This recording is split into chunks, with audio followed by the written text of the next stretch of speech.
Bonjour à toutes et à tous, aujourd'hui nous allons parler de la mécanique sympa proposée par Monumental. Monumental, c'est un jeu de deck building avec une thématique jeu de civilisation, et dans tous les deck building on va avoir une main de cartes qui va nous permettre de réaliser nos actions. Donc aujourd'hui on va voir comment Monumental nous propose la gestion de main, et c'est ça qui va être sa mécanique sympa. Alors je vais retirer la boîte du jeu, voilà, et je vais vous amener sur le plateau où j'ai fait une mise en place de joueurs. Vous avez à droite le terrain de jeu, donc j'ai pris le premier proposé par le livret pour deux.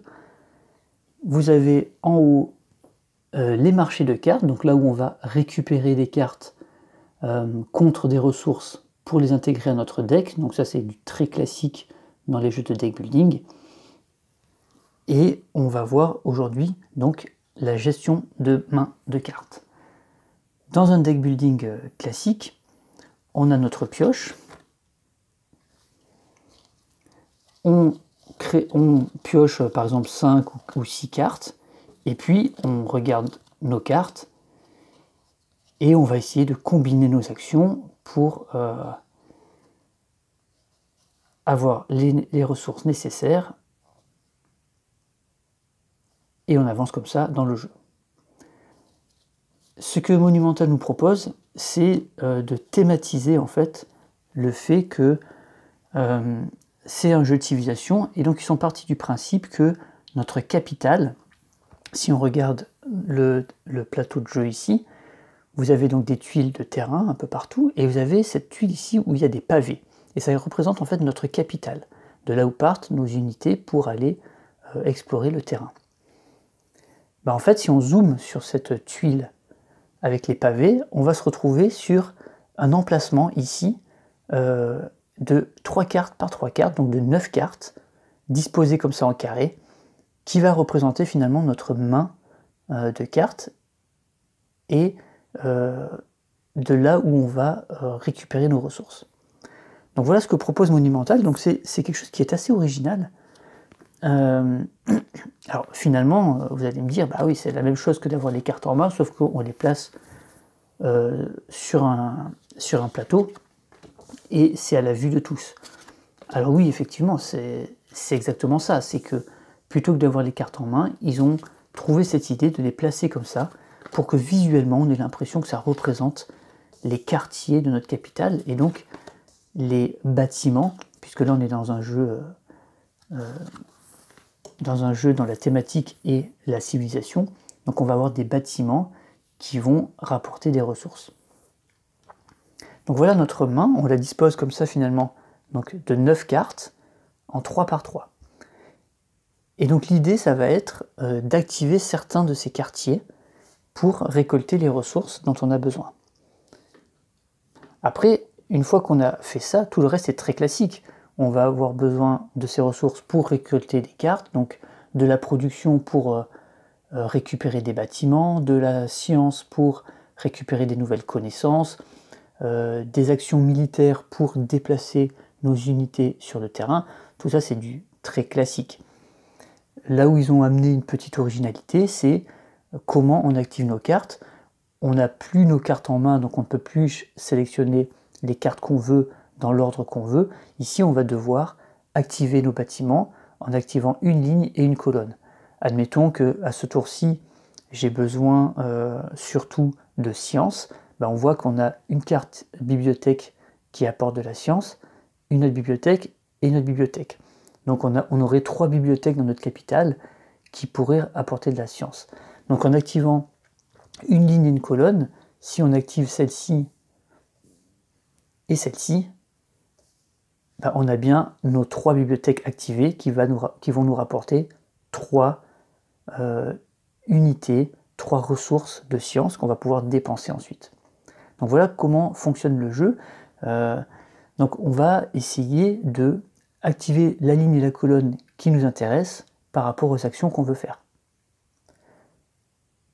Donc là c'est quand même relativement sympa, parce que une fois qu'on a fait ça, donc on fait nos actions, on récupère nos ressources, on fait nos actions, etc.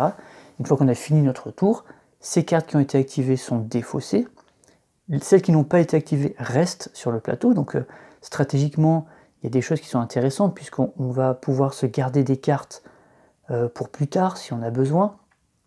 Par exemple, en essayant de pouvoir les combiner avec d'autres cartes en espérant qu'elles sortent aux bons endroits. Ça correspondrait tout simplement à garder nos cartes en main lors d'une fin de tour. Il n'y a pas beaucoup de jeux finalement qui proposent ça. Souvent on défausse toute notre main une fois qu'on a terminé.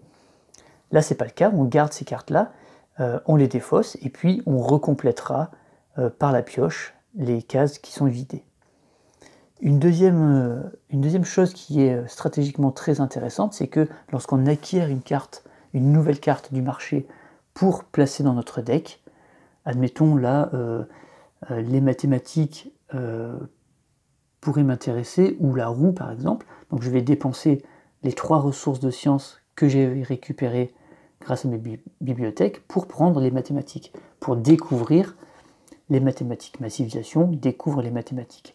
Et ce qu'on fait, c'est que très souvent dans les jeux de deck building, on va placer cette carte dans notre défausse, et donc il va falloir attendre de terminer notre pioche, remélanger, et donc notre carte mathématique, techniquement, on ne sait pas du tout quand elle va sortir. Ben là, ce que propose Monumental, c'est de la placer sur le dessus de la pioche. Donc on sait tout de suite que à la fin du tour, on va repiocher cette carte, et on sait exactement où on va la mettre, puisqu'on va la mettre dans le premier emplacement disponible. Donc là, j'avais activé ça. Donc, en état actuel, ma carte mathématique serait allée ici. Vous voyez? Et donc déjà, on peut réfléchir à ça. On peut se dire, ok, je sais que ma carte, si je la récupère maintenant, elle va aller là. Donc peut-être que si ça ne m'intéresse pas, si j'avais préféré qu'elle aille ici, ben, j'aurais peut-être fait en sorte d'acquérir une deuxième carte, et les mathématiques, je l'aurais mise en premier, puis l'autre par-dessus, pour que la deuxième vienne ici, et les mathématiques ici. Mais il y a une autre action qui est extrêmement intéressante dans Monumental, c'est, alors je ne sais plus comment ils appellent ça, je vais retrouver, c'est accomplir un progrès scientifique.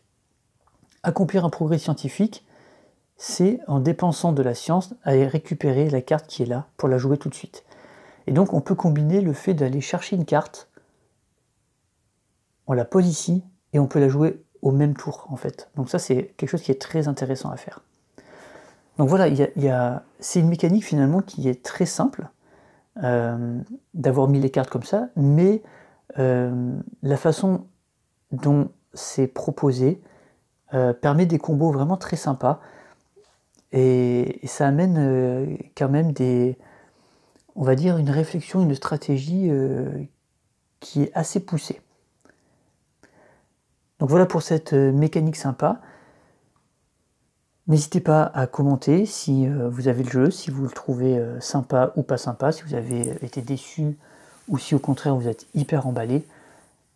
Et puis voilà, abonnez-vous, un petit pouce si vous aimez ce que je fais et si vous voulez que je continue. Et je vous dis à bientôt, jouez bien, allez ciao.